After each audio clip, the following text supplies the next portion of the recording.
Assalamu alaikum. Today on Nuran Academy, we discuss Amal, faith that moves. If you benefit, please support by subscribing and sharing as a sadaqah. Let's start by tuning into a voice that's probably very familiar because it's the one inside our own heads.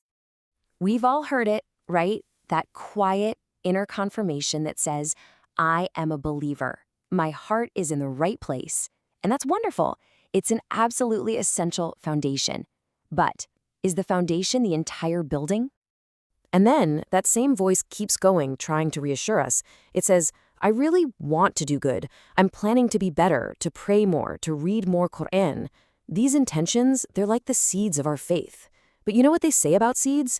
They don't do much good just sitting in the packet. And there it is, the big one. The justification we tell ourselves for staying put. We're all just waiting for that perfect moment. When we've got more energy, more knowledge, more time. But waiting for everything to be perfect, well, that can become a very real trap. So you've got the belief, and you've got the good intentions, but they're just sitting there, waiting. That state, we can call it frozen faith. It's like having this beautiful, detailed map to a treasure, but you're just standing at the start, completely frozen, never actually taking the journey. Faith was never, ever meant to be static. It's meant to be a living, breathing, moving force. Okay, so this brings us to a really crucial point. There's a huge difference between the culture that surrounds us and the core principles of our faith. Let's look at this idea of just talking about things versus actually creating movement. This comparison really hits home in our modern world. On one side, we have a culture that's all about consuming motivation. Watch one more video, listen to one more lecture, find that perfect bit of inspiration. And you know what? It feels productive. But on the other side, you have the Islamic approach, which is all about movement. It cuts through all the noise and asks a much simpler, much deeper question. With all the knowledge you already have, what did you actually do? So what's the answer? What's the antidote to this frozen faith problem? Well, it's a powerful and central concept in Islam. It's the principle of Amal. Let's really dig into what this word means. Amal is the bridge. It's what connects the belief in your heart to the actions of your hands. And we're not talking about just any old action or just going through the motions. We're talking about sincere, faith-based action. It's when you consciously decide to take what you know and actually implement it, turning your inner faith into an outer reality. Now here is the most crucial part.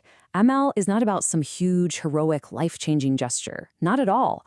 It's about the small things, the tiny, consistent steps. It's praying that one prayer you were about to skip. It's reading just one verse. It's taking that first step, even when you're scared or you feel unsure. Honestly, most of us don't need more inspiration. What we need is implementation. But this is usually where fear kicks in, right? We feel like, I can't possibly start until I see the entire path laid out in front of me. Islam teaches us something completely different, a radical approach that we can picture as a staircase. This is the question that paralyzes us. It stops so many of us right in our tracks. How can I start if I don't know all the steps? What if I mess up? I need the whole plan first. It sounds so logical, doesn't it? But that exact line of thinking is what keeps our faith on ice. And the path of Amal gives us the solution. Just imagine a staircase that's shrouded in a thick fog. You can't see the top. You can't even see 5 steps ahead. All you can see is the single step right in front of you. So what do? You don't just stand there waiting for the fog to clear. You take that one sincere step forward. And only as your foot lands does the very next step appear. That is the nature of guidance. Let this really sink in for a moment. Action creates clarity, not the other way around. We think we need clarity before we can act, but the spiritual reality is we must act to gain clarity. It's in the doing that the path unfolds. It is in the movement that the way is made clear. So what does this mean for us, practically speaking? Well, it requires a complete shift in our mindset. We have to move from being passive consumers of knowledge to becoming active practitioners of our faith. The world around us is always telling us to be cautious.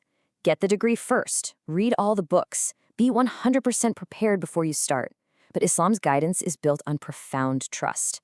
It says, begin, start with what you have, with sincerity, and trust that Allah, subhanahu wa ta'ala, will guide you and open doors you couldn't even imagine.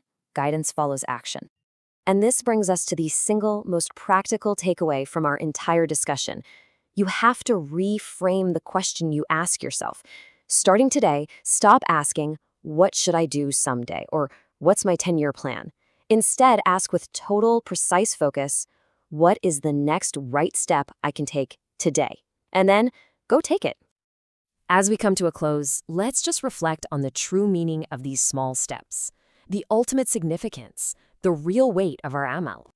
Because one day, every one of us will stand before Allah, subhanahu wa ta'ala, and our knowledge and our intentions, they'll be presented, yes, but ultimately our faith won't be measured by our words, but by the steps we took. The final accounting won't be about the grandeur of our plans, but about the sincerity of our actions. Every small act of amal is a testament being recorded for that final meeting. Because you see, a faith that moves doesn't just move us towards the hereafter. It moves our character, it moves our families, it moves our communities, right here and now. It is the engine of a truly meaningful life. Presented and created by Neuron Studio.